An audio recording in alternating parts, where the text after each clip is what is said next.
менен караны айырмалап билген жүрөктөргө ыйман толтурган. Өнөр ээлери үчүн ойлору дайыма таза караныңыздар бүгүнкү күлкү сатира кечесине көрүп берген. Кол чабыңыздар шаң кошкон кадырлуу коноктор. Кош келипсиздер. Өнөр деген чоң сахнада ушул күндөрдө, ушул мезгилдерде сиздердин алдыңыздарга өзүнүн жакшынакай сатиралары менен, жакшынакай жагымдуу күлкүлөрү менен, керемет болгон сөздөрү менен сиздердин жүрөгүңүздөрдөн түнөк таап келе жаткан Али Султан Супатаев досубуздун Ант берем аттуу чоң программадагы сатира кечесине баарыңыздар кош келипсиздер. Көргөнүбүзгө кубанычтабыз. Араңыздарда анча-мынча мени тааныгандар барбы? Мындай араңыздарда тааныгандар. Тааныбагандар үчүн тааныштырып коелу. Кыргыз Республикасы маданиятына эмгек сиңирген ишмер, жазуучулар союзунун мүчөсү, акын, сатирик, куудул, саясатчы, жүздөгөн куудулдардын устаты Раматылык Рахман Разыков тарабынан сунушталган 5 абышка 5 кемпир деген куудулдар тобунун бир абышкасы мен болом. Туугандар, бүгүнкү концерттин алып баруучусумун. Мен деле эки эле жеринде чыгат экенмин. Эки эле жеринде. Ушу концерттин башында чыгып саламдашып сиздерди олтургузуп коюп, андан кийин ушул Али Султандын коноктору бар экен, ошолорду сахнага чакырып сүйлөтүп коюу эле милдети мага жүктөлгөн да. Ама тааныбагандар сиздер деле мени көргөнсүздөр, айтып коеюн, кайсыл жерден көргөнсүздөр? Мен сахнага чыкканыма негизи 12-13 жылдын жүзү болуп аткан болсо, мен 12-13 жылдын ичинде бир да жолу костюмшум кийбеген куудулмун. Мени бу желмогуздар бүт аял киши кылып ойнотушкан 10 жыл. 10 жыл аял киши болуш бул оңой олтоң жумуш эмес экен. Анча-мынча жолукту, көйнөктү жеңилерибизге, эжелерибизге караганда мен батыраак салынам да, батыраак кийинем. Анан өзү негизи азыр карап атасыздар, туугандар, ушул сахнада не деген таланттар өткөн, акыркы учурларда мына маданият министрлигибиздагы мындай сонун нерселерди уюштуруп, плюс ырдаганга болбойт, фонограмма ырдаганга болбойт деп койду эле. Керемет ыршылар терилип калды. Чыныгы таланттуулардын таланттуусу, мыктылардын мыктысы мына ушул сахнада өнөр көрсөтүп өздөрүнүн аракетин кылып келе жатат. Азыр дагы ошондой мыкты таланты менен жалпы калың журтка кызмат кылып жүргөн, сиздердин дүркүрөгөн кол чабууларыңыздардын коштоосунда келечектеги эл артист, эмгек сиңирген артист болот деген терең ишеничибиз бар. Нарындын кызы болсо азыр бүтүндөй жумурай журт кыргыз калкынын кызына айланган концертибиздин башын Алтынай Асанбекова деген ырчы кыз менен баштайбыз. Дос болуңуздар.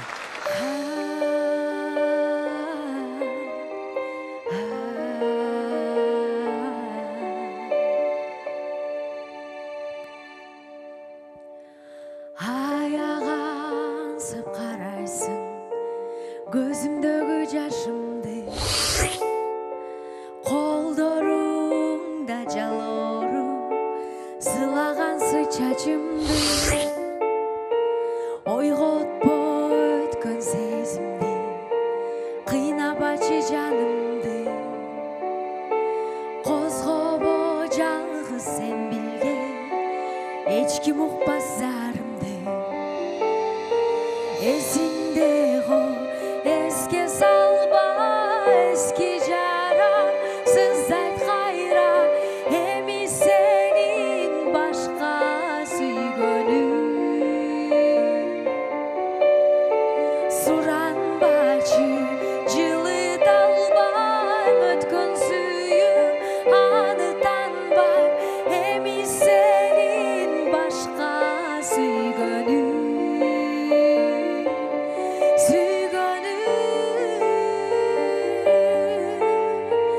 Жүрөгүмдү бойлогон махабаттан калдымбы, ойлонбой жүрүп ойногон жаштыгымдан жаздымбы, суранам качан унуткан атабачы атымды, сыздатпа сыздан жаралган дарылан кыздардымды.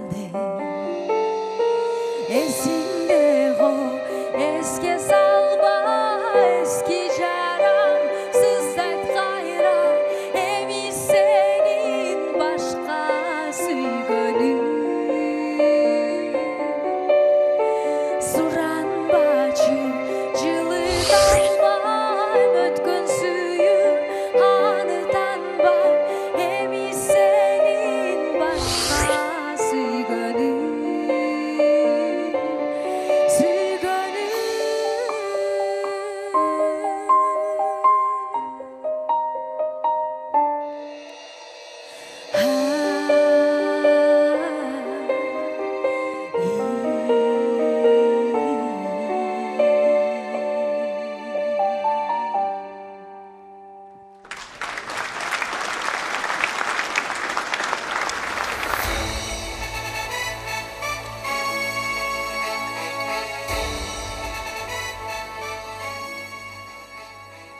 Урматтуу агайым туугандар, сиздер менин концертиме келдиңиздер.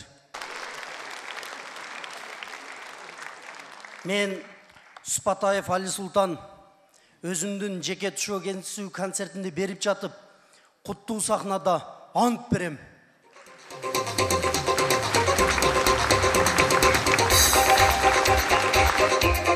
Рахмат.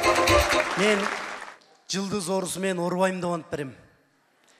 Мен концертиме келген ар бир кадырлуу коноктор менен катташам бутума тургуча деп ант берем. Мен куттуу сахнага ичип алып чыкпайм деп ант берем. Мен куттуу сахнаны булгабай, таза, так, туура өмүрүмдүн акырына чейин эркекче иштейм деп ант берем. Азырго чакыр элек, бирок бирөөлөр мени чайга чакырып калса, мен аларды күттүрбөй, наоборот өзүм барып күтүп турам деп ант берем. Эл аз болуп, кээ бир артисттер концерттерин атмен кылса, мен бир да концерттерим өмүрүмдүн акырына чейин атмена кылбай, жанымдан аренда төлөп болсо дагы концерт коем деп ант берем. Мага кокус бирөө жарымдар эми азыр жок. Жакшы айтып, жакшы ниет кылып коюш керек. Кокус мага бирөө жарым гүл алып келатса, аны мен гиберлер менен кайтартып, жолунан кайтартпай, гүл алып келеби, пул алып келеби, пай алып келеби, мен алам деп ант берем. Мен сетевой бизнестерди, кооперативтерди бутума тургуча реклама кылып берем, бирок бутума тургандан кийин алардын далили жок болсо реклама кылбайм деп ант берем. Өмүрүмдүн акырына чейин куттуу сахнада бир дагы фонограмма ырдабайм деп ант берем. Күлкү дүйнөсүнө жаңыдан кадам таштап, өзүмдүн тушоо кесүү концертинде берип жатып, барыңыздарга мен терең ыраазычылык билдирем. Эгерде сиздер мени ушул кыргыз сатирасында, шоу бизнес чөйрөсүндө мени артист катары кабыл алган болсоңуздар, баарыңыздардан улуу кичүү кары жашыңыздардан суранам, ордуңуздардан 1 мүнөткө козголуп коюңуздар.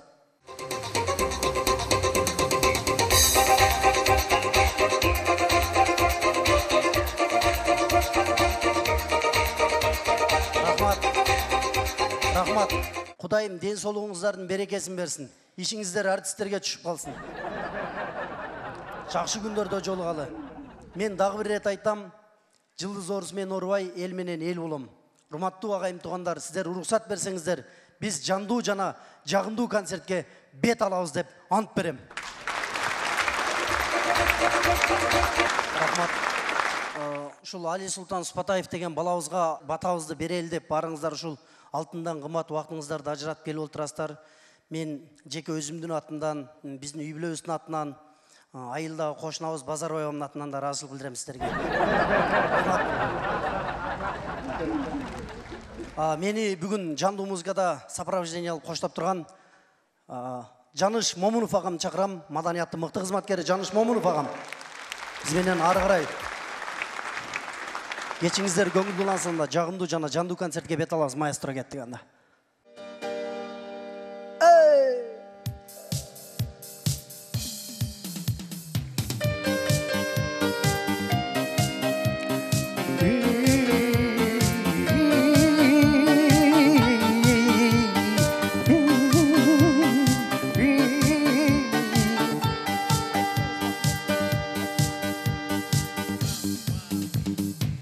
Alma gülün açkan gezde, bahar alap birge жүргөн кезде, batın bastan men seni suyum deşke, sürdөгөнүм менин дали эсте.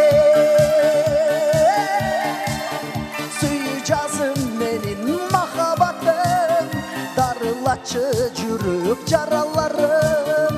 Suyup kaldım seni, ne kılayım? Ayçı nege mınça kıynaganım. Suyacağım menin mahabatım, darılачы жүрүп жараларым. Suyup kaldım seni, ne kılayım? Ayçı nege mınça kıynaganım.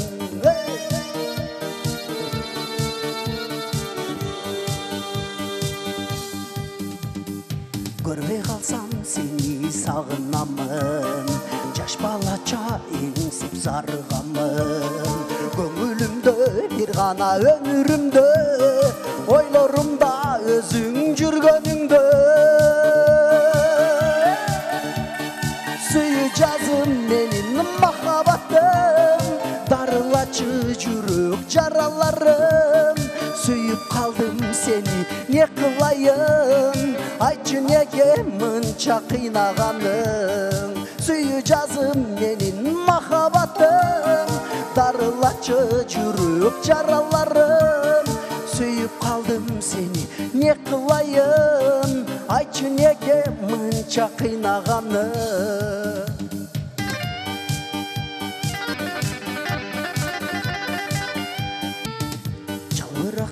Düşkün güzdü gezir Gütüp жүрüm canım izlep seni Kesten kalgan jaşты sezim Unutulbay kalar emi bizde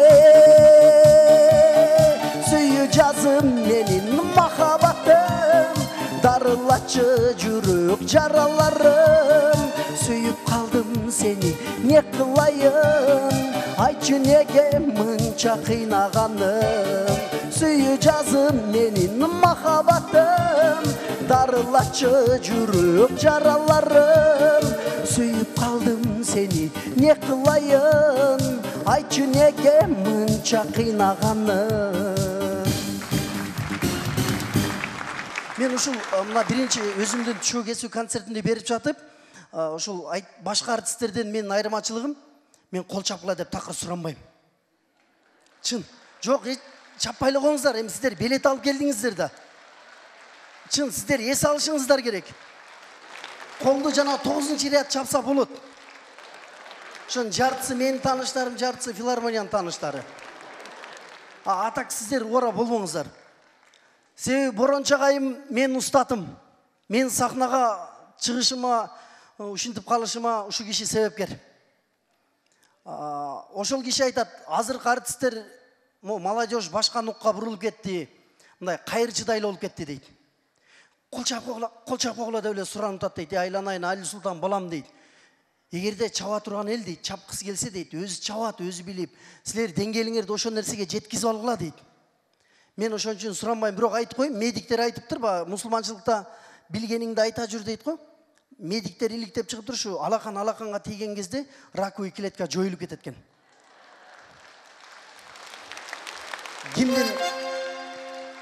Кимдин давлениясы болсо, көтөрүлгөн болсо, түшкөн болсо көтөрүлүп, адамдын денесиндеги кан басым бирдейинен айланат экен.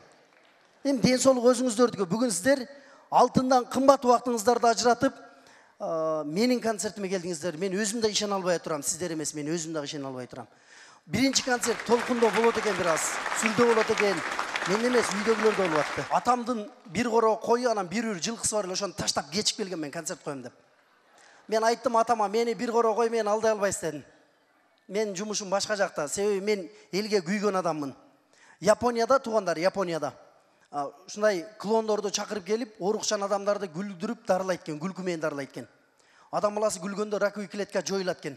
Мен атайын атарытып алыстан келип, ушул жерде эмгектенип жүрөм, больницалар жабам мен.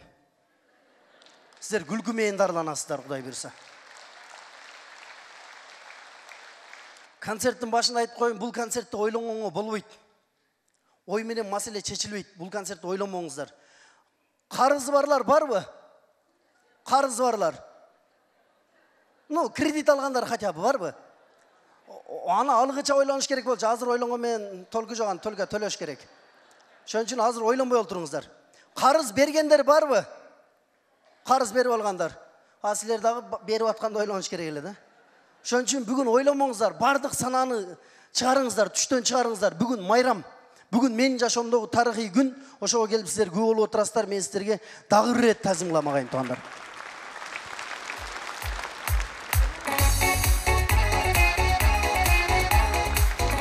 Рахмат.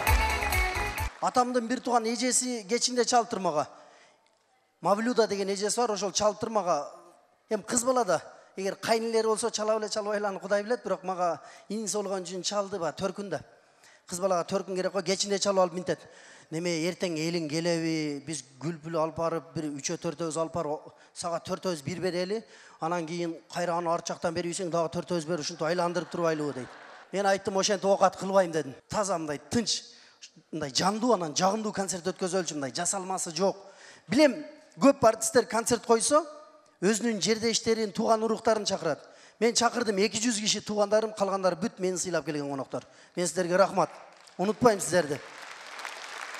Себеби кыргызда айтат, келиндин келгендеги сесинен кетпейт деп. Мен ушул күндү кантип унутам. Ушул бактылуу көз ирмемдерди кантип унутам. Сиздерди кантип унутам. Каалайындар. Мен сиздер менен катташам. Таныштар менен, конечно, катташам. Тааныбагандар эгер менин концертиме келген кишилер болсо, мен сенин концертиңе бардым эле баягыда, ушундай эми бир жакшылыкка келип бер, же болбосо ушундай башыма иш түшүп калды десе, мен керек болсо ал кредит алса, поручитель болуп берем. Эл менен болом мен.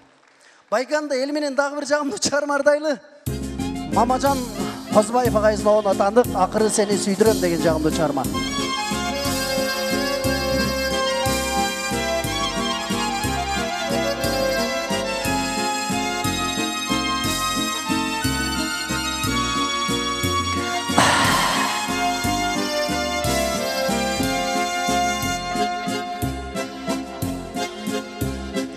Канча жыл күттүм өзүңдү, кай жакта жүрдүң көрүнбөй. Канча жыл түштүм артыңдан, кай берен кууган мергендей. Канча жыл түштүм артыңдан, кай берен кууган мергендей. Жаңылбай сага кабылдым, жазатпай оғым тигизем, азапқа түртүбейсең да, ақыры сені сүйдірем, ақыры сені сүйдірем. Асқасы биік болсоң, аққарың болом кетпеген, жалындап күйгөн от болсоң, жалының болом өчпөгөн. Жабыртап күйгөн от болсоң, жалының болом өчпөгөн. Жаңылбай сага кабылдым, жазатпай оғым тигизем, азапқа түртүбейсең да, ақыры сені сүйдірем, ақыры сені сүйдірем.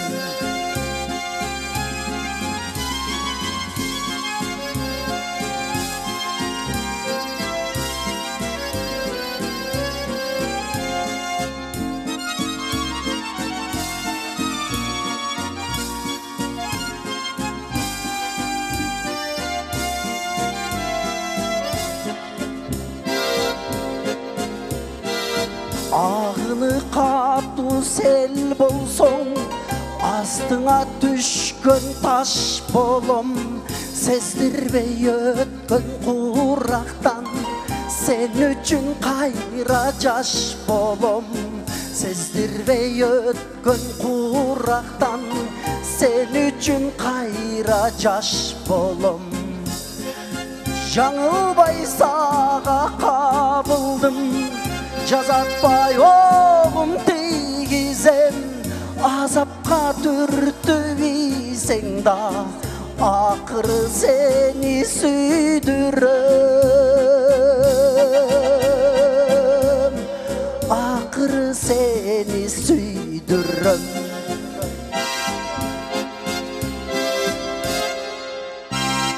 Жаныш Момонов жана мен. Өткөндө бирөө айтат, силер тараптан жалаң илимдүүлөр чыккан, депутаттар, бизнесмендер, көкбөрү ойногон балбандар чыккан. Силер каяктан артист болуп калдыңар деп мага бирөө суроо айтат да. Мен айттым, бир үйдөн бир жинде чыкпаса болбойт да. Тура бир элге бир артист керек. Анан мен жалгыз эмесмин. Мага арка жөлөк болуп, мени кубаттап, коштоп жүргөн ошол менин айылымдан кече күнү Замирбек Үсөнбаев агайыбыздын чыгармачылыгына 55 жылдык ушул жерде бир фестиваль конкурс болду. Ошондо гран-прини жеңип алган менин айылдаш агам, тууганым, сахна төрүнө чакырам, Нурсултан Кадыралиев. Дүйдүм бир гана дүйдүм де,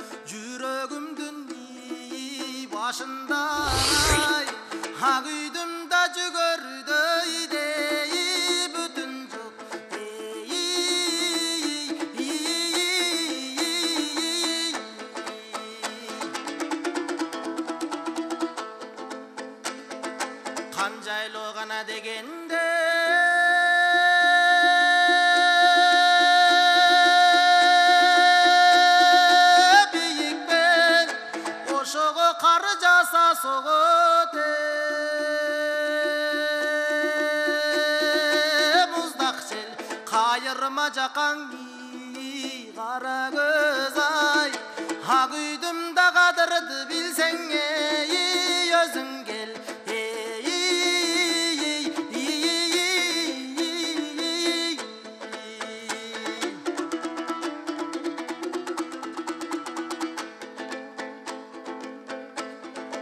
ақ теректей да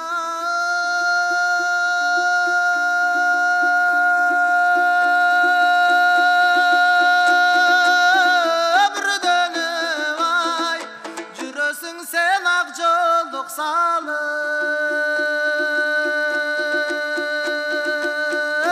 түрліліп айласында тап жет албай ай амен жүрем адашқан тайлақ ей өңдөліп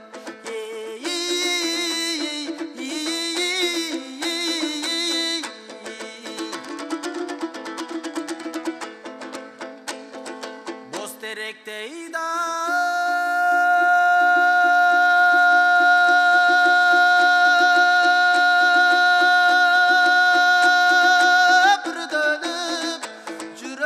sen boz joluk salып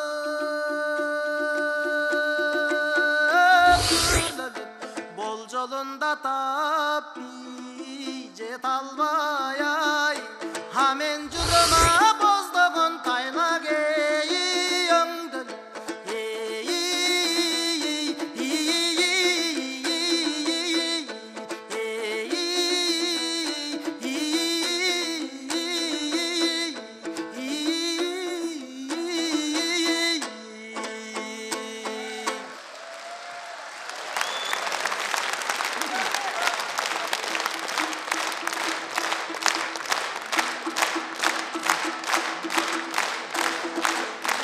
Нұрсұлтан екен мырдады ғой, мына ырды үшін тұрдаш керек. Сіздер деле мына чындықты көрдіңіздер да, тұра. Мен ырдағанды деле көрдіңіздер да. Біз Абдылда қайым екеуіз ырдайыз, екеуіз бірдейлердайыз. Бұры менден сұрайды, өткенде бір музыкант Алматыда концерт қоятсақ, додан ырдайсың же фадан ырдайсың же деп білмеймін, мен үйдөнлерді ашымын анан. Жақсы түшінбейсіз да. Анан негізі бұл ырды менің қиялым, мечтам. Анан башка артисттердин концертине келем да ырдап коюн деп келсең ырдатпайчы жетимдер. Анан кийин бүгүн көзүнө карабай 100 000 аренда төлөдүм да ырдайын дедим. Сиздер биздин коногубузсуздар агайым туугандар. Үйүңө конок чакырсаң деле түштөндүрүп коюн деп ар ким келет го. Мен конокторум да көп. Бүгүн концертти алып баруучу өзүммүн. Мен өзүм алып барам, өзүм концертим, өзүм каалаган жеринде чыгып ошентейинчи. Ата көп артисттердин концертинде касым күйүлө бурушта калып кетебиз. Былтыр 2 жолу ошо Келдөө агайдын 70 жылдыгына арналган куудулдар конкурсу болду, анан Жамбыл агайым ошондо бир 2 жолу орунга илешип, ошондон кийин кичине чыгып баштадым. Ага чейин бурч-бурчта эле стол көтөрүп нары бери ошентип эле жүрүштү кыялданып эле. Мусулманчылыкта ушундай айтат экен, эненин курсагына 3 ай 10 күндүк түйүлдүк бүткөн кезде тагдыры жазылат экен. Мен кички кезимде артист болом деп кыялданчумун. Клара Алибекова деген эжекебиздин Кыргызым жигиттер деген ырына момундай айылда алча болот, алчанын чуугун сындырып алып, ошонун учуна апамдын кызыл жолугун байлап алып, бир акжал атым бар эле. Акжал атымды минип алып Чоң Күнгөй деген жака чыгып кетканда ошо жолукту желбиретип алып, ырды угуп чыгып кетчүмүн. Радиодон укчумун ал ырдычы. Ал убакта эме жок, телефон жок, мен радиодон укчумун. Маал мен берип турчу да эмнегедир. Кайра ылдый карап чыгып түшчүмүн. Мен үйгө келгенден багы Клара Алибекова куттуктоолордо Кыргызстан оңдорунда ырдайт. Артыман куттуктап биздин айылда Эрал деген тайкем келет. Мен ат чаап айылга түшкөндөн чаңытты небиремди уруп кетейин деп чоң энеме келет. Мен ошол кезде кыялданчумун. Анан ошондо Эрал деген тайкем айткам. Мен артист болгум келип жүрөт, мишайт этпеңизсем, сенден эч нерсе чыкпайт деди. Ушул өрөөндөн, чөлкөмдөн чыкпаган сен кантип болосуң деди. Чыкпайт сенден, эки дүйнө чыкпайт деди. Чыкпаса чыкпайт дедим, аракетимди кылдым. Бирок ошол мен 1975 жылкы биздин айылдагы агаларыма рахмат айтам. Ошолар 20 жылдык өткөзүп, анын арасында особенно Төрөмматов, Бекмамат деген акеме ыраазычылык айтам. Ошол Борончу Кудайбергенов агайымды биздин айылдагылар $1000 артист жалдаган көрө элекмин мен. 15 миңге барабыз биз. Мен кече күнү бир тойго барып 15 миң десем айтты го. Катуу болуп кетсиң го сен. Сал ылдыйраак түшпөйсүңбү деди. Жана Бекиш деген акем ал бизнес кылат, ошол чакырып Борончу агайымды биздин айылга барып 20 жылдыкта ошо алып барып чогулуп аткан, мен болсо 11 классты бүтүп, ошол акыркы коңгуроо кечесинде бир ырырдап анан интермедиа ойногом. Ошондо Борончагай мени байкап калып, ошол жерге барып. Анан ушул киши менин сахнага жетелеп алып келди. Ушул киши чыныгы чебер, нөлдөн баштады мени. Эчтекени түшүнбөй, айылдын бос чаңында жүргөн кезинде ушул киши менин жашоомдо бир бурулуш жасады. Ушул кишиге мен ыраазычылык айтам. Бүгүнкү концерт наамы эле меники болбосо, 99% ушул кишинин эмгеги. Ушул киши мага сахнага чыкканда ким менен кандай учурашасың, ким менен катташасың, кимге канча алып барасың, ошонун баарын айтат. Бүт баарын үйрөтөт. Үйрөттү. Сахнаны да үйрөттү, жашоодо да үйрөттү. Такшалдык. Мен Бишкекке келгениме 9 жыл болду, баарын үйрөттү ушул киши. Мен ушул кишини алдыңыздарга чакырам. Бүгүнкү концерт менин наамымда болсо, бирок эмгеги ушул кишиники. Дыйканды чакырайын алдыңыздарга. Республикасынын эмгек сиңирген артисти устатым, кудул, өкүл атам Борончу Кудайбергенов. Борончу Кудайбергенов.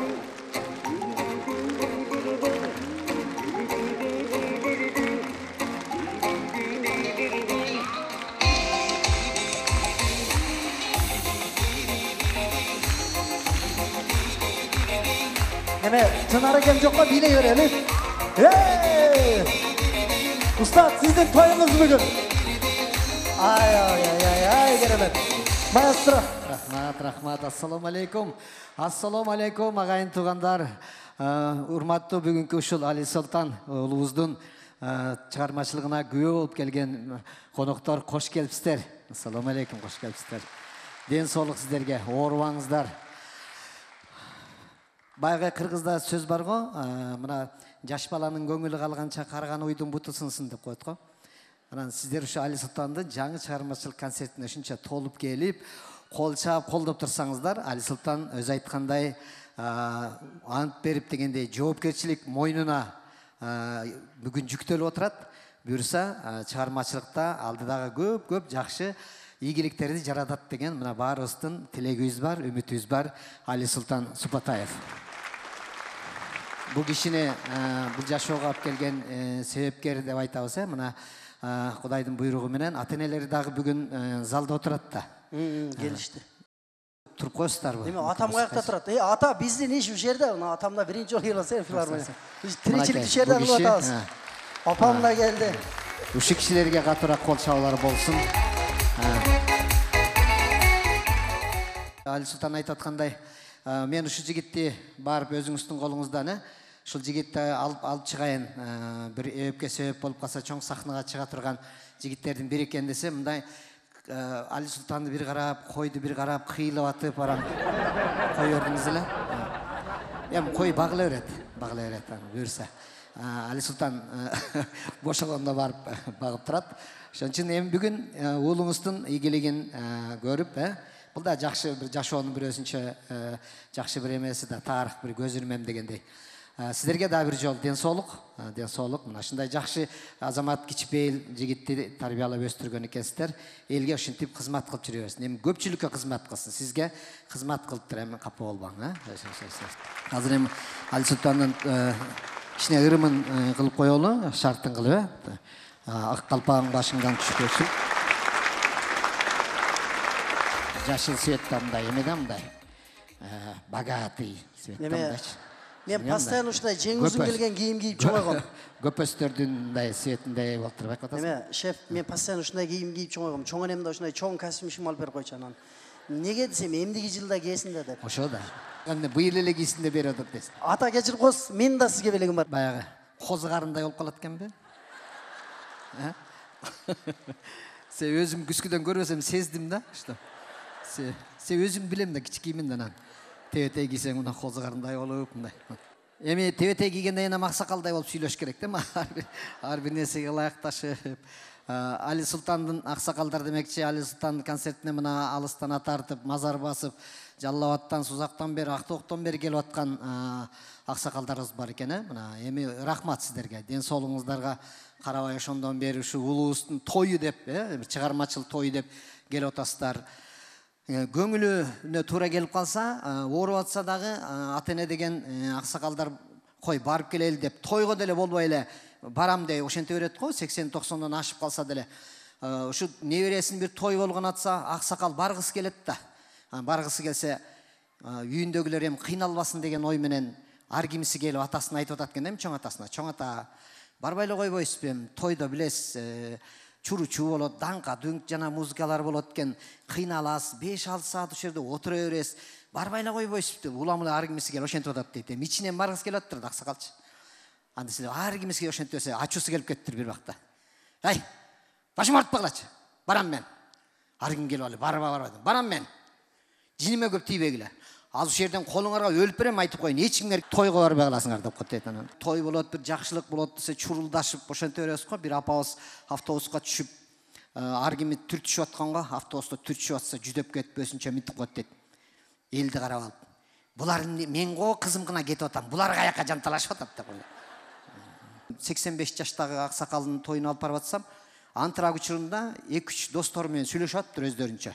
Анан акырын жанына барсам, ментип сүйлөшүп атышыптыр. Эңкейип алып бири-бирине. Биздин классташ кыздар каякта деп жанагы ансарындай аларга өздөрүнүн классташ кыздары да туруп. Кимдир бирөөлөр аксакалдар аябай карып калган болуп көрүнөт. Эми жаштарга ошондой көрүнөт экенбиз. Мен деле мисалы 50дөн өтүп калганда, мен бала кезимде 50дөн өткөндө ойлочумун, жакында өлөт депчи. Кийин ойлоп көрсөң 50 ал бул переходный эле возраст экен да. Чын? Неге переходный возраст дейт? Башкаларга көңүл бура баштайт экенсиң да. Ошо 50 жаш аябай жакшы жаш да булчу. Келин алып, жатып, мындай второй дыхание орыстар айткан. Эми жашоону баштайын деп аткан. Эми жаш элебиз, эми 70-80ге чыккандардын алдында биз пацан элебиз да. Туурабы? Чын, азыр мен мисалы 56га чыктым, 60ка чыккандар мага жөн эле братан алар. Жаш эле да, туурабы? Дагы аракет кылсак болот, элге кызмат кылсак болот дегендей. Кечегин аябай той жөнүндө маселе болуп атат телевизордо. Көрүп атасыздар, аябай обсуждение болуп атышат. Аскар Байкебиз айткан экен, ушу аксакалдар эртерээк 5 бармак жеп алып кетсин деген экен. Эми а киши тойго бара берип тажап калса керек да, ошон үчүн эртерээк барып кетип калайын деп атса керек. Бирок бир чети мен Аскар Байкенин сөзүнө кошулам. Негизи тойдун форматын өзгөртүш керек болуп, окшош болуп кетип атпайбы? Таластыктар жөнүндө мен дайыма тамашалайм. Таластыктардын бир жакшы салт бар болчу таласта, ошону токтотуп коюшуптур. Илгери биз бир нече 15 жыл мурда таласка барып той алып барганда эң биринчи коноктор келет го, келгенде эле сразу эле 5 бармак тартат болчу. Жакшы экен. Себеби кечке жүрдүң, курсагың ачты, анан келесиң, отурасың, отурарың менен 5 бармак тартат. Отуруп, курсагың ач, 5 бармакты ат душу жейсиң, устуканың аласың, эшке чыгып машинаңа салып коесуң, душаң спокойно отура бересиң.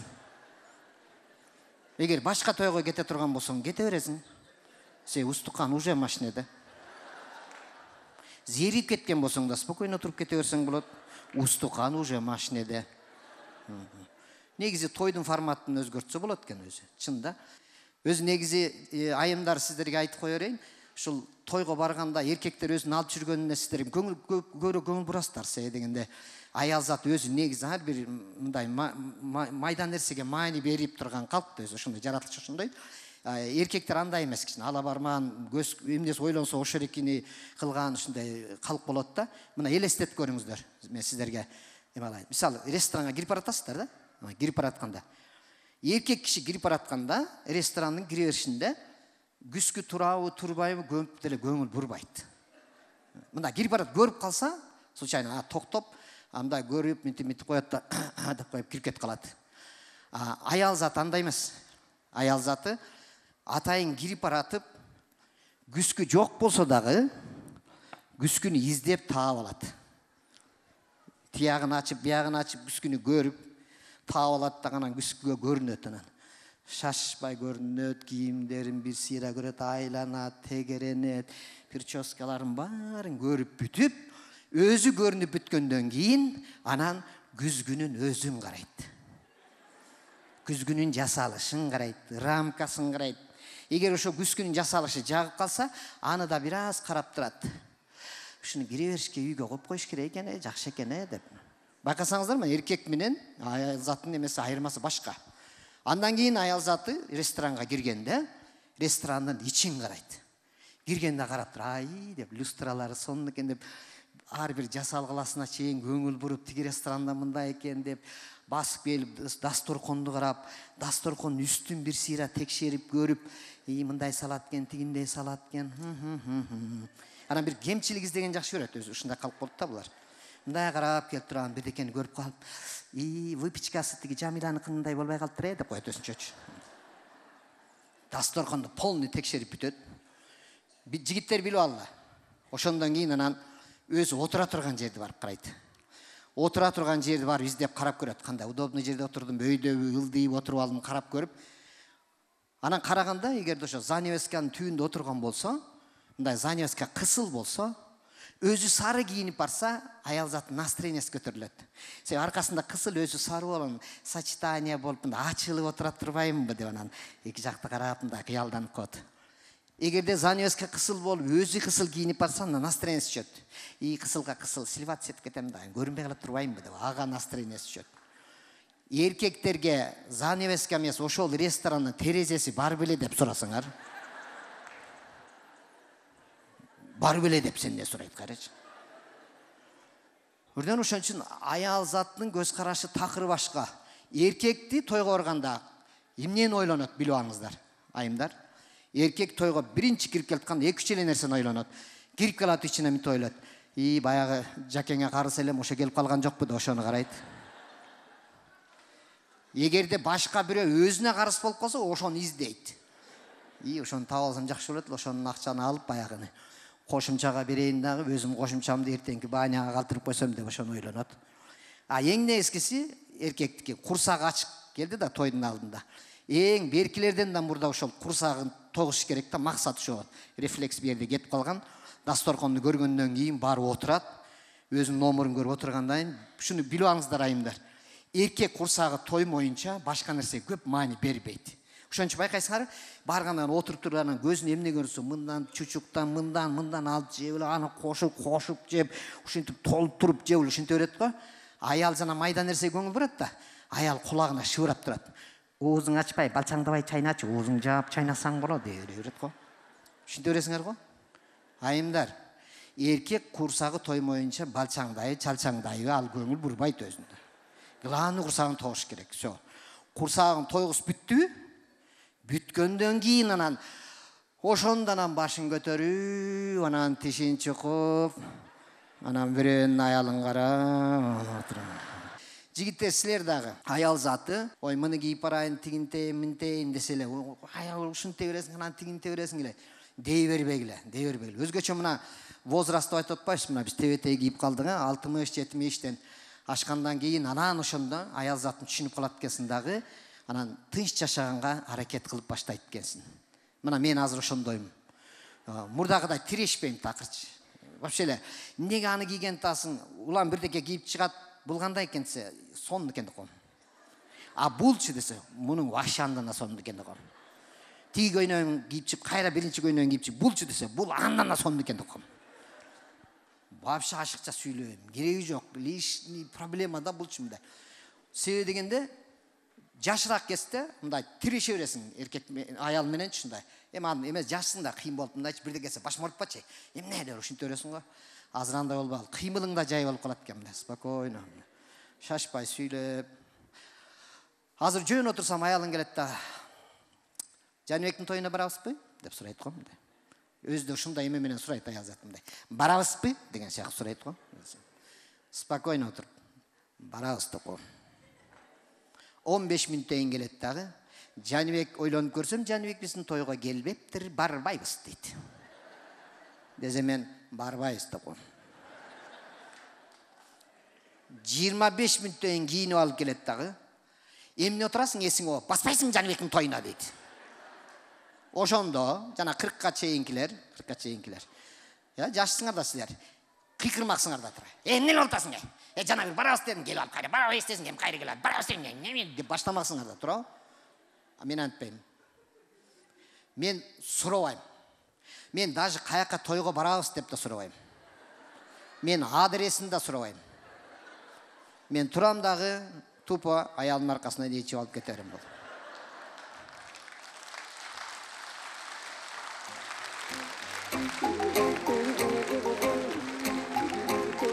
Зато тыныч жашайм. Тойго кете берем. Аялым тойго кетип алып жолдон магазинге кирип кетсе, кошо кирип кетип калам.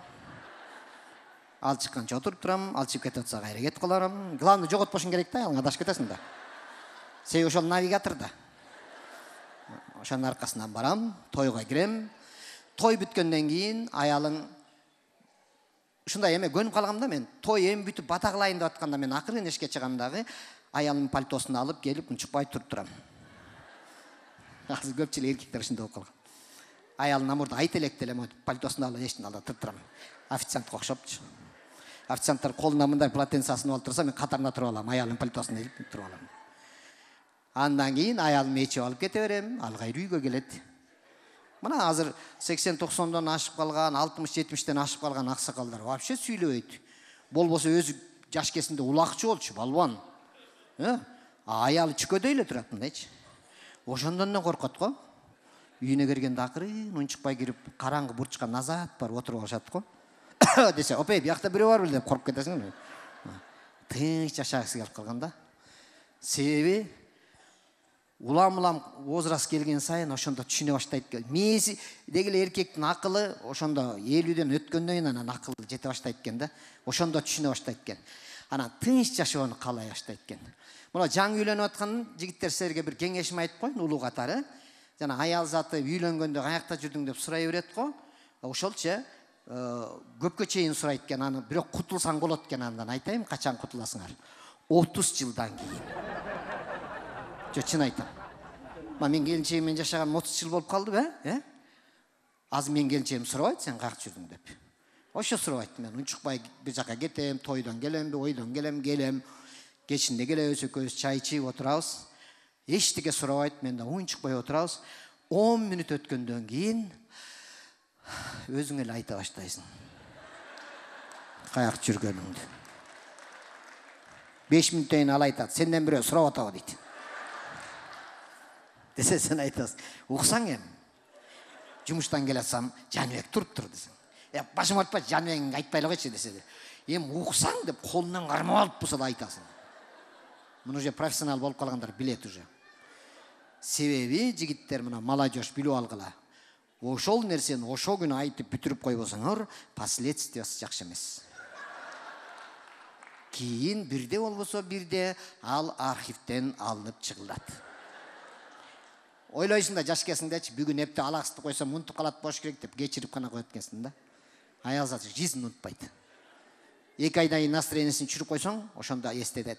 2 ай мурда түнкү саат 17 мүнөт өткөндө келдиң эле, каякта жүрдүң деп айтат. Ошондо сен 2 ай эмес 2 күн мурда кайда жүргөнүн унутуп калгансың да, туурабы? Бирдекени айтам деп тантып, дөөрүп, двойной косяк илинесиң. Ошон үчүн тыныч жашаш керек да, тыныч жашаш керек. Кечирип коесуңар, бул жерим эле ооруйт, чото боюм өсөбү деп коем өзүмчө. Борончу Кудайбергенов.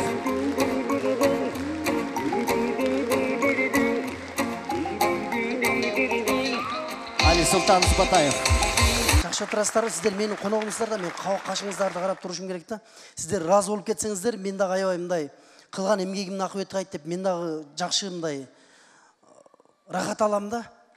Сиздер биздин коногубуздар да, конок келсе деле жок. Конок келсе деле биринчи кою тамак анан суюк тамак тартат го. Ошо кудулдар чыкканда кою тамак катары, ырчылар чыкканда суюк тамак катары кабыл алып, ушуну. Ушундай олтуруңуздар. Мен эми алдыңыздарга мен бул кишини көмүр тутам. Бул киши мени аябай жакшы көрөт. Сен Украинага барып эле концерт уюштура берсең керек, аркага жолу жок жүргөн баласың го деп мени аябай жакшы көрөт. Мени сыйлап, урматтап, алтындан кымбат убактысын ажыратып келип олтурат. Республикабыздын эмгек сиңирген артисти, Кыргыз эстрадасынын жаркын жылдызы алдыңыздарда обончу жана композитор Гүлжигит Сатыбеков. Гүлжигит Сатыбеков.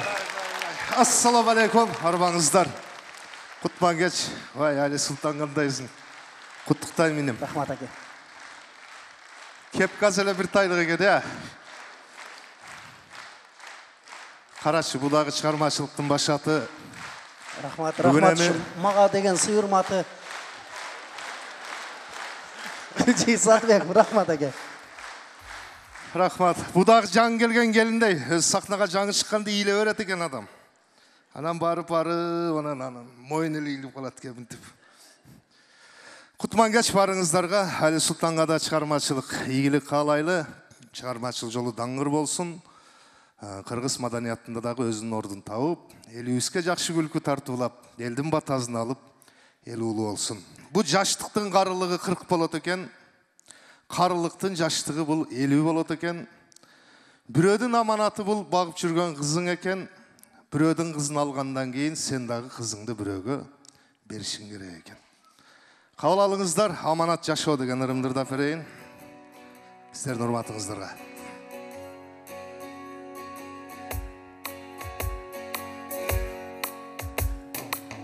Жаштықтың қарылығы 40 екен, жаштығы қарылықтың 50 екен. Біреуінің аманаты қызың екен, қайтарып алғаныңды беру екен. Шын еле ұшу жашу қызық екен, ырысқынды бір өмір теру екен. Көрсетпей көз жашымды күліп алып, дем беріп өзімді өзім сүріп алып, жашаймын ел ішінде, көй ішінде. Тағдырдың сынауларын жиреп алып, мойынға ала құржын иліп алып, жоғалтсаң үй бүліңді бала қалады, а бирок сүйішкөндөр қайда қалады. Ойласам өткөндөрдү жашайлана, сүңгүсөм келечекке баш айлана. Шын эле ушу жашоо сыноо экен, нәпсіңді жеңіп тұрсаң атағанат. Көрсетпей қапалығын күліп алып,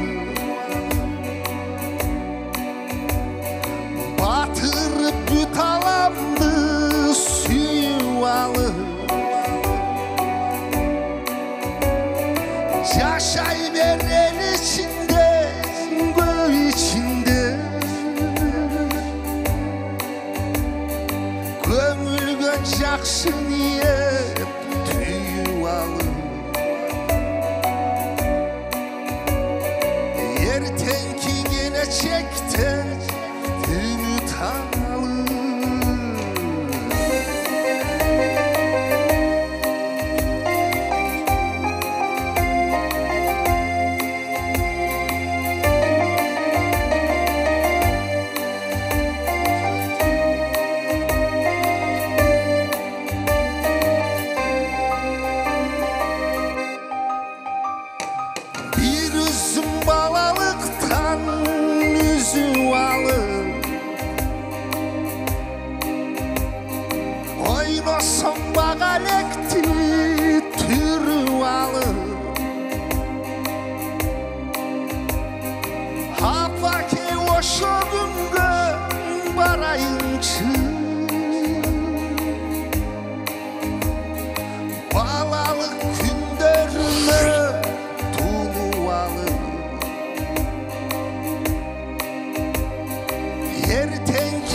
жұртшылығына белгілүү менин агам бар. Бул жерде ошол концертимдин режиссеру карап ушул жерде кайсыл жерде эмне болот экен бүт баарын айтып, ошону көзөмөлгө алып турган Рысбек Жабиров деген агайым айтты.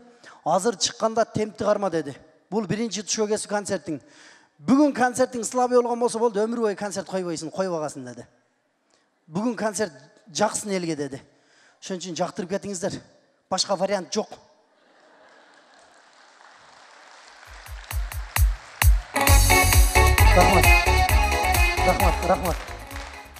Рахмат. Ушул той болсун эшигиңиздерди. Мен жанагы той жөнүндө айтып атпадымбы? Ушул кыз узатуу тойлор бизде өзгөчө өтөт. Өткөндө бир жерге рахмат апа ушу сүйлөп атканда, бу чоң апам мен, ажапам, канбы апам. Рахмат. Мен ушул тойго тамада болуп барып жүрөм. Өткөндө барсам бирөө кызын узатып атып ыйлайт. Тимели көзүнүн жашын токтотпойт. Кызы 28-де. Апа ыйлап атат. Эмне болду десем, кызым узатпай турмушка дейт. Мусулманчылыкта далил мен айтам, кыз бала узап аткан үйдө шан шөкөт болуш керек экен. Себеби кыз бала ойлонбой кетүүсү үчүн жол жобосу ошондой экен, шан шөкөт болуш керек экен. Кайсы бир хадисте айтылат экен ушинтип. Кыз бала узап аткан үйдө, эми ичип алсын дептир, конечно, мындай. Шан шөкөт болсун дептир да. Шан шөкөт менен узатын кыз бала ойлонбой кетүүсү үчүн. Апа ыйлап атат. Шолоктойт. Апа ыйлабаңыз дедим. Качан ыйлайсыз айтып берейин сени дейт. Кызыңызды эч ким албай калганда ыйлаңыз дедим. Үйдө калып кеткенде ыйлаңыз кызыңыз. Ата кетип атса сүйүнүш керек. Мусулманчылыкта го жол ошондой экен, мындай. Психологический деле ойлонуп көрсөң, кызың кетип атса эмнеге ыйлайсың? Сүйүнүш керек наоборот. Тоодой балакеттен кутулуп атпайсың. Туурабы? Кыз баланы шан шөкөт менен узатыш керек, агайым туугандар. Ошол тойлорго барганда байкап жүрөбүз го. Элдин баардыгы чыгып алып айтат го. Урматтуу тойго келген кадырлуу коноктор, 2 жаш бактылуу болсун. 2 жаш бактылуу болот. Кааласа каалабаса болот бактылуу. Алар себеби бирине бири ишеним артып, анан турмуш сапарына узап атат. Мен айтат элем, 2 жаш эмес, кайнене менен келин бактылуу болсун дейт элем. Же апам дей албай, же аялым дей албай, көп ойлонгон киши сахар болот экен дагы, жүрүп инсульт алат экен. Ошо менен жүрөк кармайт экен да кетет экен. Ошон үчүн кайнене менен келин бактылуу болсун деп жакшы тилек ниет кылалы. Мен ошо тойлорго барганда байкап жүрөбүз. Тойдун ортосунда айтат го, жана аяш апалары чыгат го. Биринчи антракт бүтүп, экинчи тойдун экинчи бөлүгүн ачканда аяш аталарын öğrenсең, бирөөсү чыгат касмишимге окумуш болуп, жакшы сөз айтат экенсең. Балам, кызым, бүгүнкү кече силердин ак тоюңар болуп жатат, бактылуу болгула. Бул турмуш оор, чыдаш керек.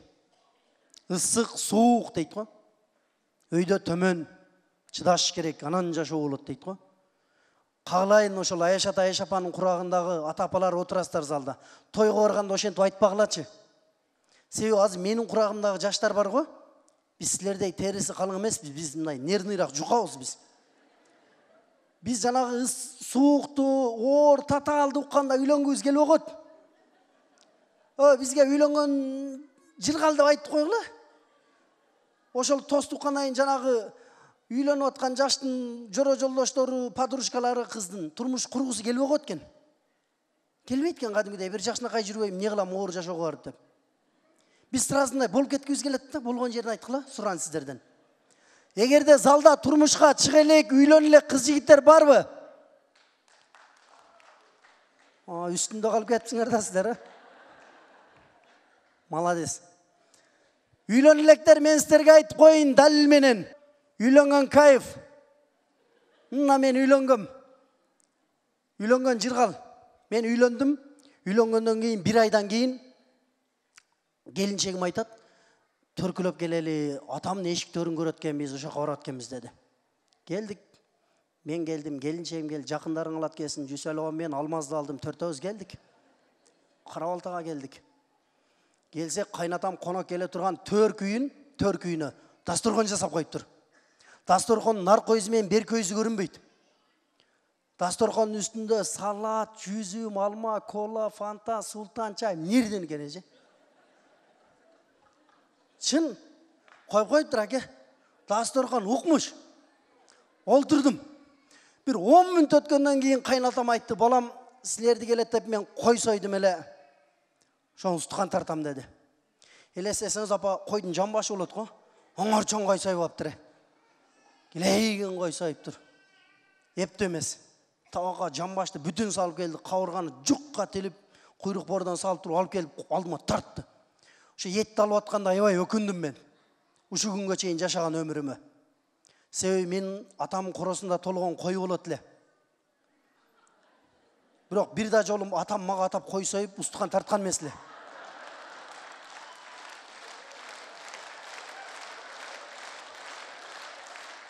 Тарткан эмес. Мына Мен бир аксакалдар эле уялып кетип эле биздин үйгө конокко барган ошолорго кой союп анан ошондон эле бир папти уруп калбасаң атак жок. Элдин малын топтоп тоого чыгат элек. Балам жайы менен жамгыр көрдүң, ысык көрдүң, суук көрдүң.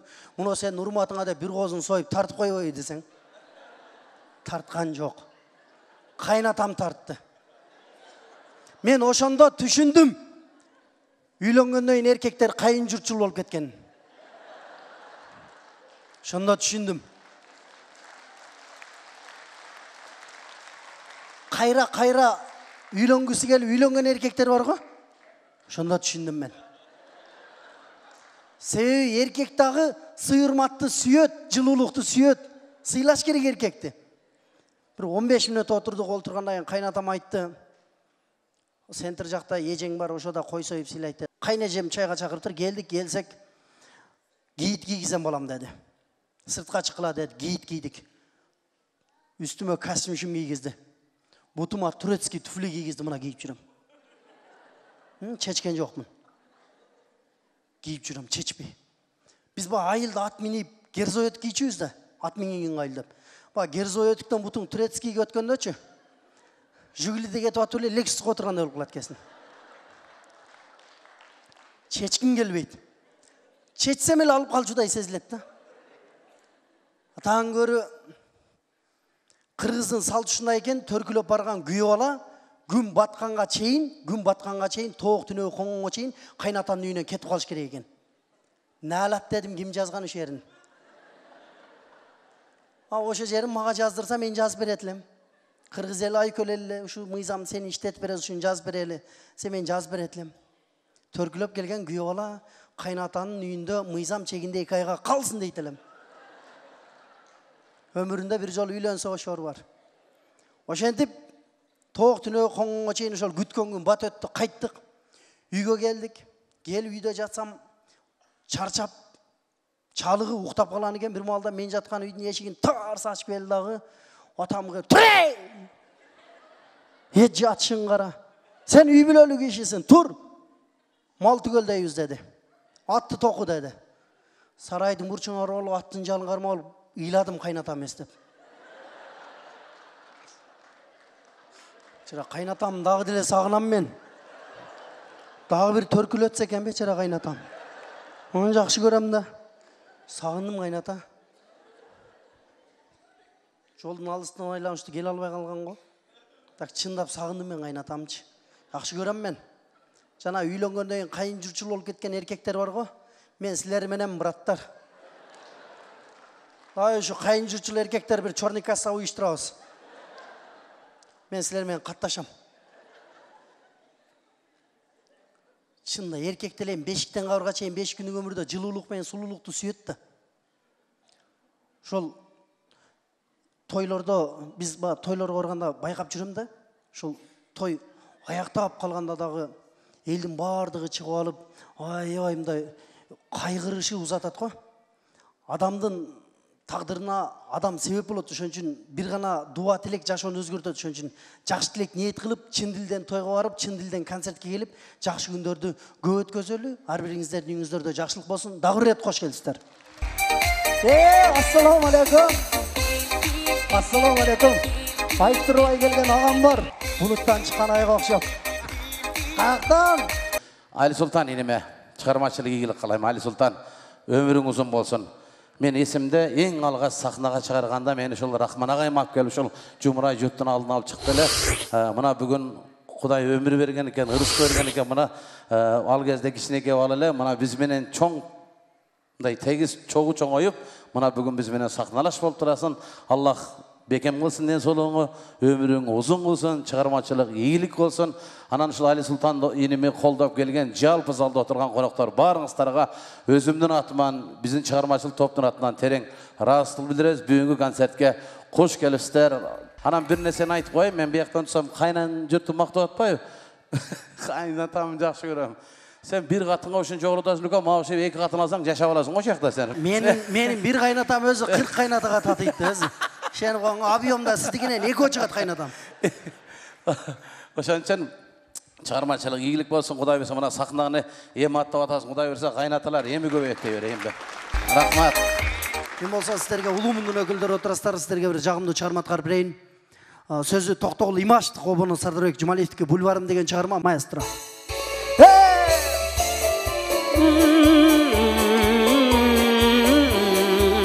Звук это что помогает?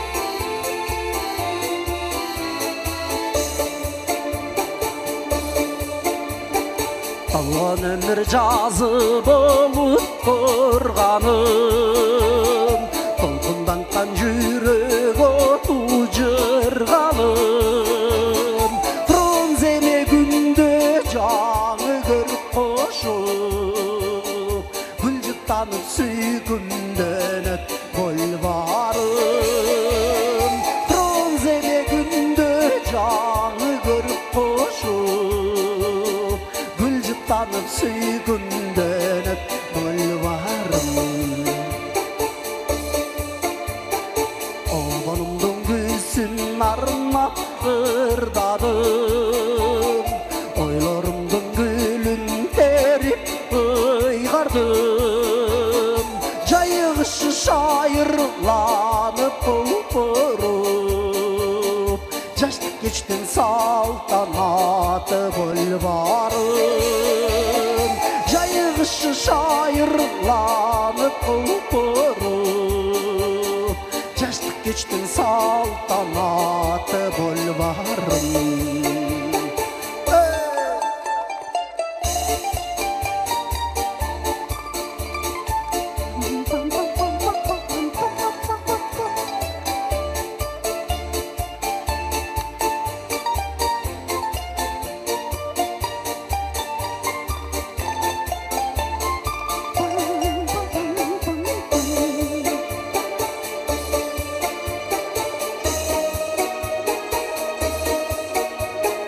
Сөнөтүңдөн сага теңдеш таппадым, саймаланган жашылырам жашадым, сыр еткен сипары жашка тең берген, сүйүт болгон сулуу көчөм бульварым, сансыз өмүр рахатка бөлөнгөн, сүйүт болгон сул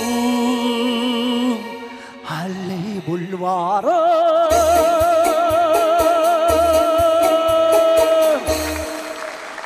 Сардар акем берди бул китепти. Сардар акем Рахман агайымдын улуу баласы, биринчи аялынан. Жам аны калп айтканда турабы. Рахман агай мага бир жолу минтип айткан. Шундай бир жанымга шайып турам да, ыйлап сахнанын артында. Жаныбек Алыкулов Аяш атам болот. Баласы дос манас менен. Бүгүн алыста экен келе албады. Анан ошол фестивалда мен катыша албай ыйлап турам сахнанын артында. Костюм кийип алгам, аппак костюм кийип алгам. Ыйлап турам, көз жашым көл болуп турсам, Рахман агай келди. Не ыйлап атасың деди. Ага катышпай калдым, утпай калдым сен. Уже сен уттуң деди. Агай мен катышпасам кантип утам? Десем, сенин келгениң өзү утук ушул жерге, ушулар менен аралашканың өзү утук. Сен ыйлаба, сенин келечегиң алдыда.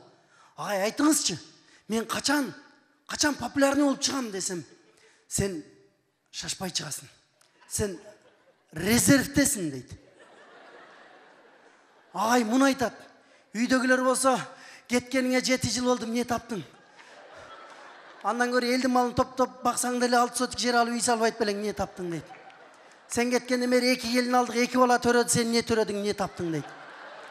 Үйдөгүлөр аны айтат, Рахман агай муну айтат. Жаным гана кашайып турду. Агайым жол көрсөттү, айтты. Балам, сен резервтесиң. Резервиңиз эмне агай десем? Сен запаска балон сияқтысың. Қайсы бір айылдарға, айыл аймақ өрендерге концерт қойғанда артистер аз болып қалса ошо жерде шығасың сен. Аға чейін жоқ деді. Ағайым екеуміз Россияның 14-15 шарына бардық. Қыдырып. Концерт қойып жүрөз. Омскийде біреулер қой сойып сыйлап атат бізді. Билетіміз бар самолетқа. Мен жертеп келіп атам. Ағай, кетелі десем, Омскийдегі ақшалы балдар екен, алардың құрсақ тоқ кішін құдаймен ішімне. Біз қарызға билет алғанымыз қаяқтан білсін тұрам. Мен кетелі деп жертеп келіп атам. Билет күйет ағай, билет күйет десем, Али Сұлтан, не ол отасың, билетті кімден алдың әле деді. Бір бөлөмөн алғам Жылдыз деген ежемен. Десем, шо Жылдыз ежеген сұрачы билет еле күйеуген, же екеуіз күйеугеміз қошылып деді. Жо ағай, билет еле десем, адам тері болса тават, тері болса бір күн өтөт. Шенті Омскийде қалдық. Омскийде концерт қойсақ, бір орыс мүнөз бала келді. Келіп, салам алейкум, Рахман Мұрат дейді. Бір 18 жаштағы бала. Брат дейді. Ауа деш жоқ, келіп, ырдайым дейді, ырдасам болу дейді, болады дейді. Рахман ағай шығарып еді, ырдады, ырдау атып, жаңағы ким билет деген ыр бар, ошо оқшып. Қызықта ырлар бар екен. Сөгін сағынып еткен ортасында. Жент бір ырдады. Ырдап атқанда мен айттым, Рахман ағай бұл концерттің темпін düşürіп атат, рейтинг düşürіп атат концерт. Кейін елдер келбей қойды десем, кім айтты?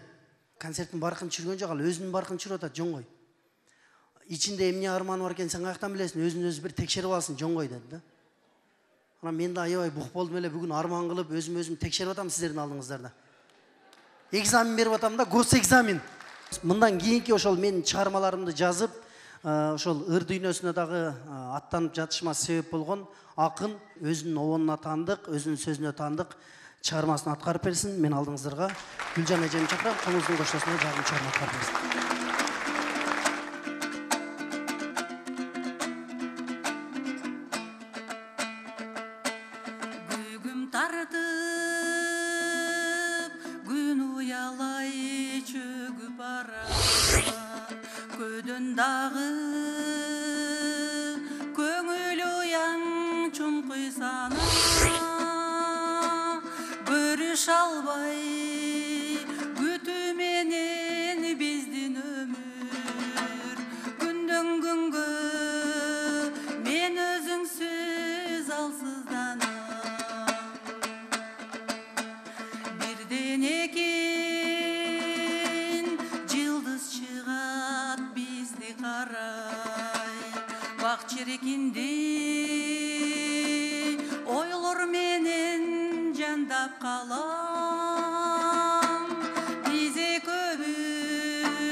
Armandardan koş topsana.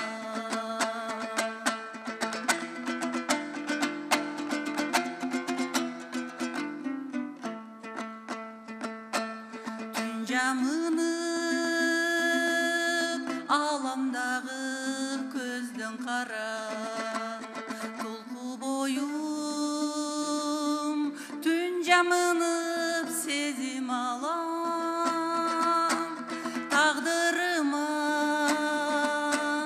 Yazbasa da dal özüngü tübölüktü жүрөгүмдө сүйүм жанат тагдырыма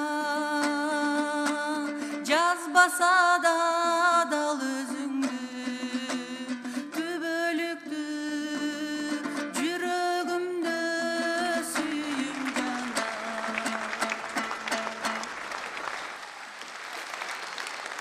Филармониябыздағы ел шайырлар тобунун ырчысы Арген үндүү.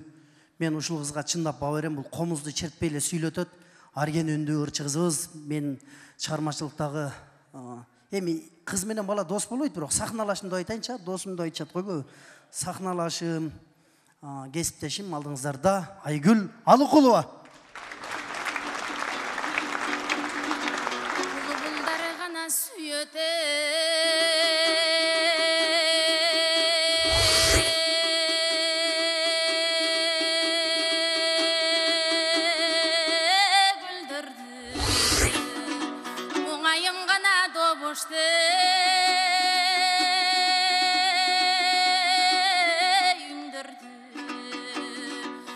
Урада басыға сырдашқан, мындай мұң қачқан жырға.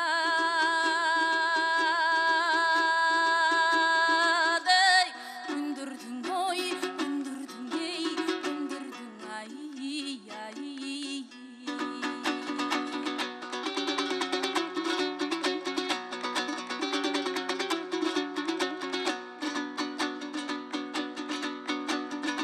Ойнап бір ғана күлгенде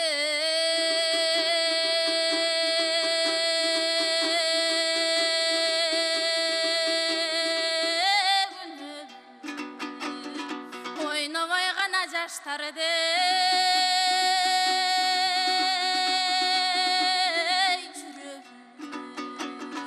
ойында сырын айтсам деп ал жаштың ошонда болады.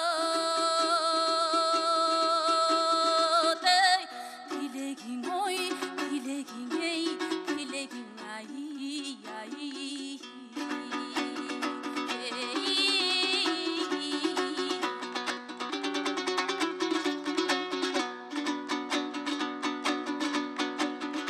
Айраны ғана кененді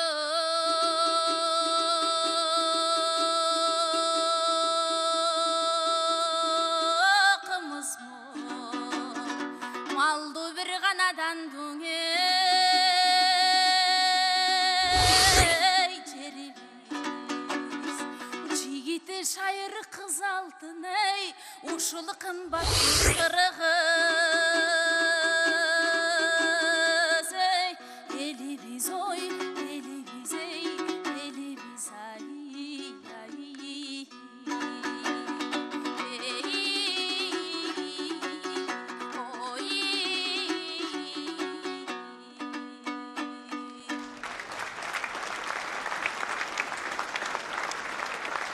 Эми агайым туугандар, барыңыздар мына ушул жерде мен жакшылыгыма ортоктош, тилектеш болуп отурасыздар. Барыңыздар менин жакынымсыздар. Эми арабыздан ушул аксакал мен абаларым келген, мени куттуктап, мен ушул кишилерге сөз берейин. Биздин ошол өрөөндөн илимдүүлөр көп чыккан. Башында мен тааныгандардан билем, ушул Кылычбек Супатаев деп мен атамдын улуу агасы, ошо чоң ата деп коем. Ошол кишини чакырам. Урматтуу коноктор, меймандар, бүгүн биздин уулубуздун тушоо концертине келип, өзүңөрдүн убактыңарды бөлүп келгениңерге чоң ыраазычылык билгизебиз. Анан эми ушу чындыгында бул өзү айтты, биздин урукта чындыгында мындай артист эле жок эле, биринчи ушу таза болуп, таза артист чыгып келатат. Мен айттым эле өзүңө, ой чыксаң бир устаттарыңа окшогон тең келсең, ошондой жеткенге ишенсең, аракет кылгының. Эгерде чыкпасаң, анда жыйыштырып койгон деп. Аракет кылып ушул деңгээлге жетип отурат. Келечеги кең болсун, Кудай жолун ачсын. Өзү айткандай жанагы устаттарынан ашып түшсүн. Рахмат. Ден соолукта болсун, өмүрлүү болсун, келечеги кең болсун. Рахмат. Сөз Сулайман Кайыпов онда. Мен баятан бери ойлонуп отурсам, Супатай абабыз абдан таланттуу киши болгон. Биз ал кишини мына демократия жаңы башталган кезде ээрчип жүргөнбүз. Biz barып айткан сөздөрдүн баардыгын бизден жакшы түшүнүп, кайра бизге жол көрсөтүп, ушунчалык акылы менен, логикасы менен, таланты менен бизге жол көрсөтүп жүргөн киши болчу. Ошол деле, ошол акыл, ошол терең ой ал жөн эмес. Ошол келип балдарында ушундай талант болуп, башкача түрү менен чыгып аткан экен деп ойлоп калдым. Анын үстүнө биздин айылда мындай таланттуу кишилер, куудулдар болгон. Мына бир аз мурда Кадыр Алеке деген акебиздин баласы ырдады. Ал кишидей куудул анча-мынча жаралбайт. Ал төрөлгөн деле ошондой төрөлүп калган. Мындай түсүн көргөндө эле күлө бересиң. Сүйлөбөсө деле күлө бересиң. Карап туруп эле күлө бере турган ушундай киши болчу. Мухтар Аке деген акебиз болгон, Мухтар Борбуголов. Бул чоң сатирик болгон, сатираны изилдеген. Анан сүйлөгөндө абдан маанилүү, көп маанилүү кылып, эсиңден чыккыс кылып туруп сүйлөгөн. Мен эми убакыт тар, көп нерсесин айтып берет элем, бир нерсесин айтып коеюн. Калил Бапаев деген окуучусу болгон. Анан кейін Мұхтар әкенің апасы өткенде Қалил әке қой даярдап қойыптыр, келішіне қой сойып даярдаптыр. Бірақ қараса қойдың денесі башқа, ширақтары башқа, анан кейін башы башқа қой екен. 40 кіші білет та, Мұхтар әке біліп, анан кейін ақырын шақырып айтады дейді. Я Қалил, бергечи, мынау сен сойған қойдың қанша бұты бар еле деп. Анан қойдың 4 болады да десе, білбейм, мұндайынан санасам дәле 5 шығат, мұндайынан санасам дәле 5 шығат қой деп. Бұл не деген? Бұл қаймана түрде жаңағы сен топтап қойып тұрсың. Ширағы башқа, башы башқа кен деген сөзді ошындай қылып айтып, кейін Қалил әке өмірін аяғына шейін айтып жүрді. Ой, ушундай тонкий сындаған кишеле деп. Ошон үчүн ал айылда таланттар көп. Бүгүн мындай чыгат, эртең дагы башкача чыгат. А жерде шундук математиктер болгон. Султан-Али агай, Абибилла агай дегендер кимдер? Абдарасуловтар бар. Алар кимдер? Алардын бардыгы чоң талант, таза, тунук, кристалдай болгон таптаза ушундай адамдар. Жаратылыштын өзүнөн эле, асмандан эле туп этип эле тамып калган туп-тунук нерселер. Ошолордун ичинен ушул инибиз бүгүн башка жолу менен, башка түрү менен, өзүнчө башка жол таап чыгып аткан экен. Ушул жолго салып кеткен жанагы худулдарга чоң рахмат. Биздин режиссерлорубуз да бар, сүрөтчүлөрүбүз бар. Мына ушул жерде Шералы Сооронбаев деген сүрөтчүбүз отурат. Андай болбойт, андай кайталанбай турган кишилер. Дагы санай берсе көп, атын айтпай калгандарым капы болушпасын. Бүгүн убакыт кыска, ушул инибизге ийгилик каалайм. Таланты ташкындай берсин. Абдан эпчил экен, ыкчам экен, тартынбайт экен. Таланты жөндөмү бар экен. Кудай колдосун. Өтүп кеткен окутуучулары бар экен, алардын арба колдосун. Анан кийин өзүнүн ушу тең туштары агалары менен бирге ушу кыргызды күлдүрүп, өз айткандай кыргыздын рухун күлкү менен дарылап жүрө берсин. Мен иниме ийгилик каалайм. Рахмат. Сөз Жабиров Рысбек агай. Сулайман агай жакшы айтып кетти. Аябай эпчил экен деп тура айтат Сулайман агай. Бул жигитти тегирменге кирип ун көтөрүп чык десе ташын көтөрүп чыккан бала. Бар ол. Худулдук өнөр жөнөкөй өнөр эмес. Мына агайлар билет. Бул өтө тонкийликти, жоопкерчиликти жана башканы талап кылган өнөр. Келечегиң кең болсун. Ак калпак менин атыман, себеби ак калпак күн негиздеген менен анча адамга калпак бере бербейм. Болду аке. Бул таберик сага. Рахмат. Сузак биримдигинин атынан бизде атайын бир орденибиз бар, медалыбыз бар.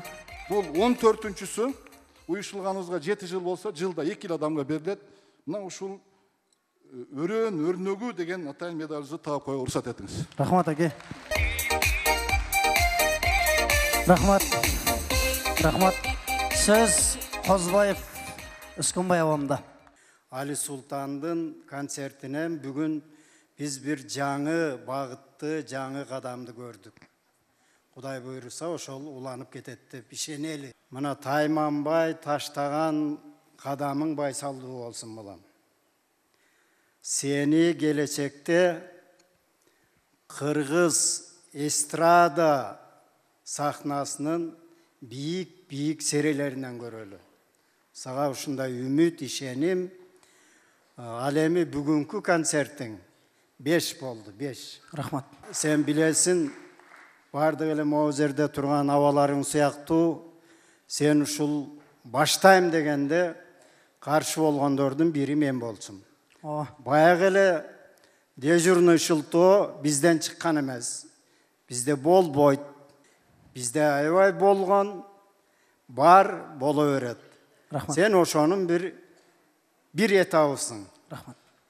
Рахмат бардыгыбыз тилек тилейли ушул болобузга. Рахмат. Бар бол. Сөз Чолпонбаева. Али Султан инем, бүгүн ушул өзүңүн тушоо кесүү концертин коюп атат экенсиң. ушул таштаган кадамдарың аргуштуу болсун экен. Рахмат аба. Эне дейс, биринчиден өзүңө Аллахым бекем денсолук берсин. Ушул жогоруда айткан аксакалдарыбыздын каалоо тилектерин бар кабыл болсун. Аман калайындарыч. Мен да аябай кубанычтамын. Мен кыргыз афгандарынын, республикалык афгандарынын кеңешинде иштеймин.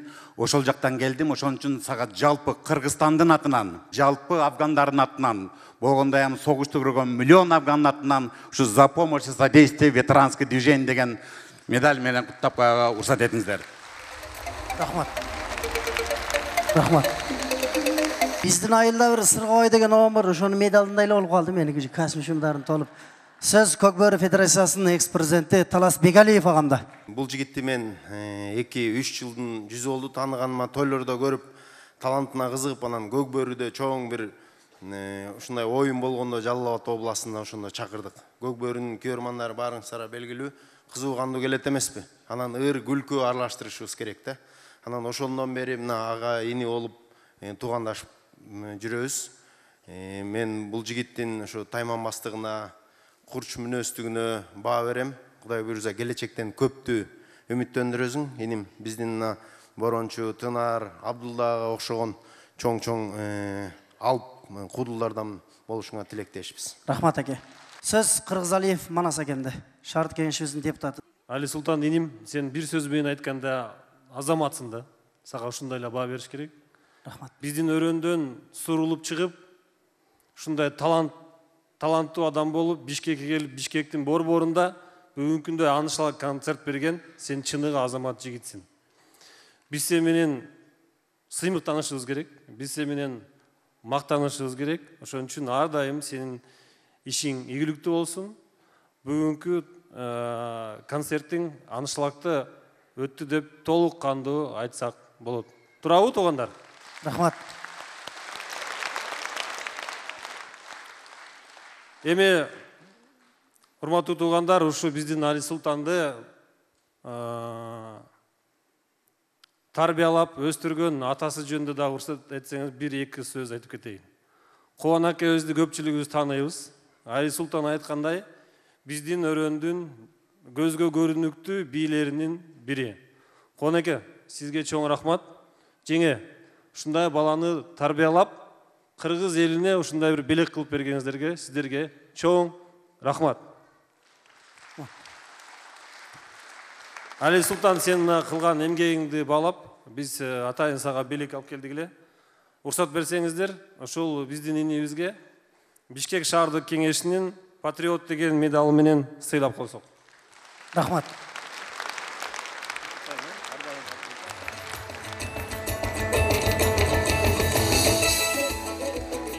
Рахмат. Азыркы сөз менин мурдагы кесиптешим, коллективим, мен менен бирге иштеген ысык суу күндөрдө экөөбүз чогуу жүргөнбүз. Сөз менин атамда. Урматтуу меймандар, мына бүгүнкү биздин коноктор, бул концерт биздики, биздин үй бүлөнүкү. Терең ыраазычылык билдиребиз. Ушинтип биздин уулубузду кубаттап, колдоп, сыйлап келгениңиз бардык инсандардынга терең ыраазычылык билдиребиз үй бүлөбүздүн атынан. Рахмат. Жана Али Султан айткандай, мен Али Султанды ошол өзүмө шерк кылып, чабан кылып эле айылда колумду алып жүрөйүн десем, таланты ташкындап эч моюн бербеди.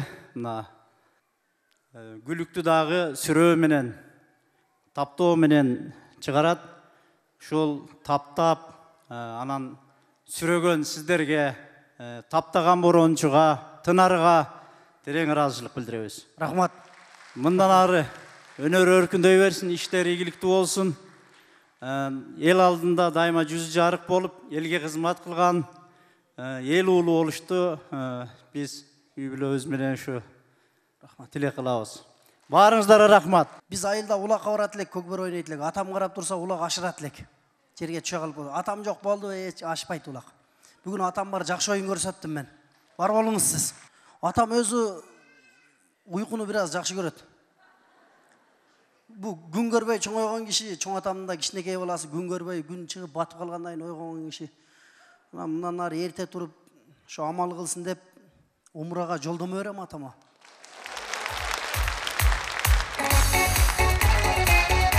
Февраль айында. Рахмат. 2 кишилик ошол жалгыз кетип калгансың, башка бирөөнү ээрчитип. Ошо апам экөөңүздөргө. Апам сүйлөсүн, аты Назгүл. Биринчиден заманыбыз тынч болсун. Ушундай жаркырата заманга жашап калганыбызга чексиз шүгүрлөр болсун, чексиз мактоолор болсун. Ушу баламды колдоп, коштоп келгениңиздерге чоң рахмат. Баламдын өркүнү өсө берсин. Кыскасы жакшыга жанашсын, жамандан адашсын. Ушу жаман жолго баспай эле ит үрдүрүп, эл күлдүрүп, ушу сиздерди чындап дарылап, күлкү клиникасын ачып, ушу баарыңыздардын ден соолугуңуздарга күлкү адамды мүлкү дегендей, ушу ден соолугуңуздарды берсин. Баламдын дагы өмүрү узун, өрүшү жайык, жолу ачык болсун. Ошол азыркы чыгып куттуктагандардын жарымы мен артыс экеним азыр угушту. Мен чеги жок кубанычтамын, бактылуумун. Элдер жаңы жылды 8 мартты 20 айтор даталуу күндөрдү майрам кылса, ар бир аткан таң мен үчүн жаңы күн, жаңы майрам, жаңы жыл. Бүгүн дагы кайталангыс, унутулгус бир күн болду. Мен барыңыздарга ыраазычылык билдирем. Агылайындар. Мен сиздерди эч убакта унутпайм. Эч убакта унутпайм. Ач калсам да таштабайм сиздерди. Сиздер менен куттуу сахнада гана жолугушам. Жакшылык күндөрүңүздөрдө жолугушам. Жакшылыгыңыздарга себеп болом. Мен сиздерге керек болом. Жакшы күндөрдө жолугам.